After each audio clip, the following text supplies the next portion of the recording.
భద్రాచలం వద్ద గోదావరి అయితే ఉధృతంగా ప్రవహిస్తుంది. ప్రస్తుతం అయితే 48 అడుగుల ఎత్తులో అయితే గోదావరి ప్రవహిస్తున్నట్టు మనకు తెలుస్తుంది. ఇప్పటికే భద్రాచలం వద్ద 43 అడుగులకు చేరడంతో అయితే మొదటి ప్రమాద హెచ్చరిక జారీ చేశారు. కాసేపట్లో అయితే రెండో ప్రమాదిక హెచ్చరిక జారీ చేయనున్నారు. ఈ భారీ ప్రవాహంతో అయితే గోదావరి పరివాహక ప్రాంతాల్లో నీట మునుగుతున్నాయి. దీనిపై అయితే కలెక్టర్ జితేష్ పటేల్ అలాగే ఎస్పీ రోహిత్ రాజు కూడా సమీక్ష నిర్వహిస్తున్నారు. ఎలాంటి అవాంఛనీయ ఘటనలు జరగకుండా అయితే చర్యలు చేపడుతున్నారు. ముఖ్యంగా గోదావరి ప్రవాహం ఇంకా పెరుగుతుందని, రాత్రి వరకు 51 అడుగులకు చేరుకుంటుందని చెప్పేసి అయితే ఇరిగేషన్ శాఖ అధికారులు అంచనా వేస్తున్నారు.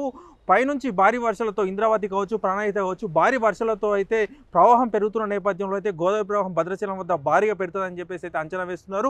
మరో విచిత్రం ఏంటంటే ఈ భూపాలపల్లి జిల్లా పైనుంచి అయితే గోదావరిలో ఎలాంటి ప్రవాహం లేదు, కింది నుంచి మాత్రమే భారీ ప్రవాహం ఉంది. మనం చూసుకున్నట్లయితే శ్రీరామ్ సాగర్ కావచ్చు, ఎల్లంపల్లి కావచ్చు, ఇక్కడైతే ఎలాంటి ప్రవాహం కూడా లేదు. ఇక్కడ చాలా వరకు అయితే ఎల్లంపల్లి కావచ్చు చాలా తక్కువ టీఎంసీ, అంటే 2-3 టీఎంసీలు మాత్రమే అక్కడ ఉంది. ఇక శ్రీరామ్ సాగర్ విషయానికి వస్తే అక్కడ 90 టీఎంసీలకు గాను కేవలం 18 టీఎంసీలో మాత్రమే అక్కడ వాటర్ ఉంది. అక్కడ పైన మాత్రం ప్రవాహం లేదు. కానీ కింద చూసుకున్నట్లయితే భద్రాచలం నుంచి అయితే భారీగా ప్రవాహం ఉంది. అక్కడ గోదావరి ఉధృతంగా ప్రవహిస్తుంది.